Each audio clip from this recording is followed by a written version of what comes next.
Hey, Zach here on a nice day here in Maryland. We're having a little preview of fall weather, I hope. It's my favorite time of year, and I figured I'd go out for a walk on one of my favorite trails.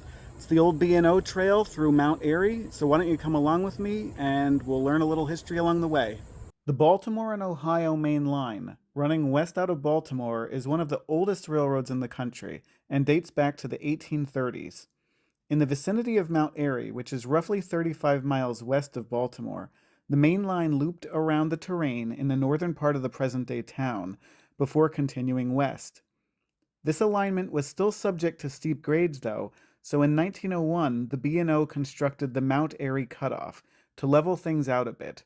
The cutoff involved digging a tunnel through the ridge, and this tunnel is still in use today. Even after the cutoff was complete, the old loop was kept in service because the passenger station was still located on the loop. Rail service on the loop section of the main line ended in 1957. Since then, most of the railroad equipment has been taken up, although there is a short section on the western extremity that still sees rail activity, mostly as a siding for a business. The section of the old main line that I'll be walking on today has in recent years been turned into a walking trail, but there are still some railroad artifacts to find. I'll be starting at Watkins Park in the east, near Route 27, and going west to Main Street in Mount Airy. From this map, you can see that the trail is never far from residential and commercial neighborhoods, but because the trail goes through a man-made cut in the terrain, we won't really notice how close we are to civilization. So we're starting out here in the Watkins Park parking lot, and we can see that there is a little construction work being done at the start of the trail. We had a very wet spring in Maryland, so it's likely they are just doing some repairs on the little bridge over this stream that runs along the trail.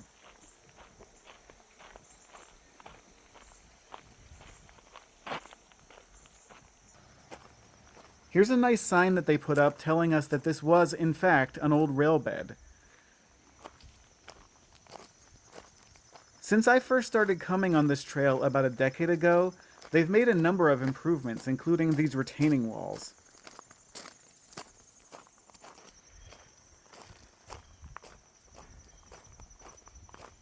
They've also put up some benches along the way.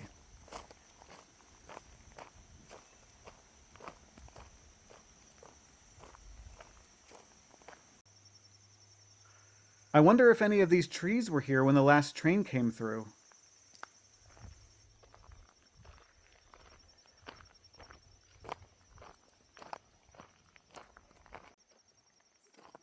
Here's some old railroad ties.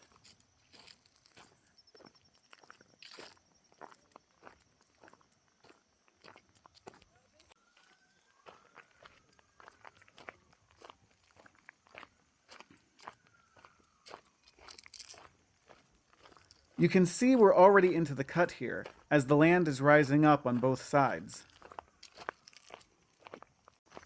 Here we're getting into the section where the rails are still in the ground.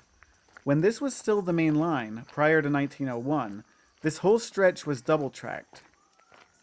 After the cutoff was completed, the B&O took it down to one track to allow more room in the cut for drainage, which we can see was definitely needed.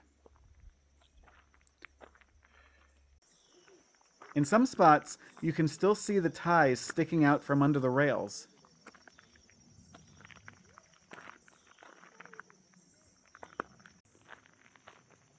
Here we are coming up to one of the biggest improvements to the trail in recent years, this elevated walkway. I believe this was done because this section of the cut was especially prone to flooding. Here is the picture I took back in 2021 when they were just preparing for construction of the walkway. You can see that here the rails and the ties were pretty exposed. I wonder if the tracks ever got washed out in this area during rail operation.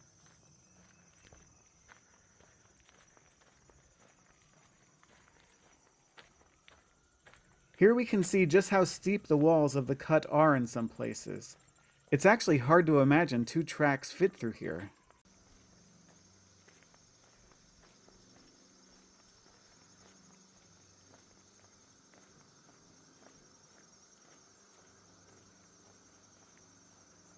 You can see they've done a lot of work to prevent future flooding problems. I do remember when this walkway was first built, You could look over the edge and see the tracks underneath. It looks like they must have removed them since then, though. Here's the end of the walkway, and it looks like they've put up a concrete retaining wall here. That's also a fairly new addition. After the walkway, there are no signs of the track in the ground anymore.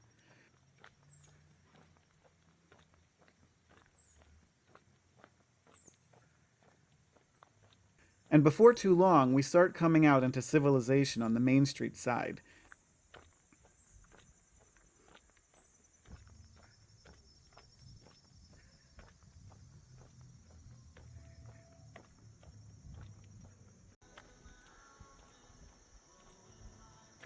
This fenced-in area on the right here is a florist.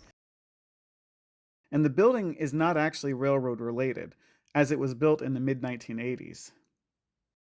But this whole open area was devoted to the railroad back in the day, as the tracks exiting the cut would have split off into numerous sidings and such. And we can see the old brick station just ahead. All the broken paving has me looking around for any rails that might be protruding from underneath. Here is an old view of the station, possibly from the 1940s, where we can see just how prevalent the railroad was in this area. It's possible that those buildings straight ahead could date back to the railroad times, but I'm not sure. On hot days, my kids and I love to stop at this little snowball stand for a refreshing treat. Here we are coming up to the station, and it looks pretty good for having been built in 1875. It replaced an older depot at the same location, and it handled both passenger and freight service. But currently it houses a pharmacy. Now, I'm not sure if this signal post was here originally. I didn't see it in the old picture, so I tend to think it was placed here later for posterity.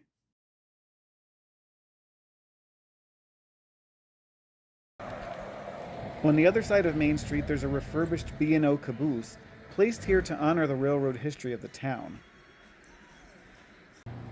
It serves as a little visitor center and a museum, with some play area for the kids.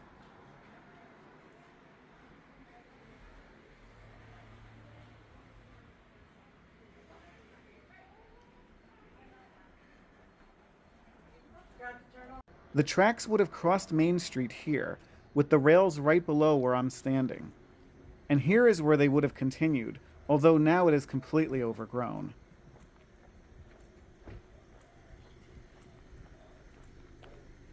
There are still some ties visible among the trees, however. Mount Airy continues to exist, long outliving the railroad it grew up around. It's filled with restaurants and shops, and definitely worth a visit if you're in the area. I'm back in Watkins Park now, and here is where the tracks would have come out, going east over Route 27. And across the road we can see where the tracks would have gone as they continued east toward Baltimore. Well, I hope you liked this little walk down memory lane, this slice of history of Maryland. If you like what you saw and you want to come back and see more, don't forget to subscribe. Don't forget also to leave a like and a comment. I'll be very interested to see what you have to say. Until next time, see you later.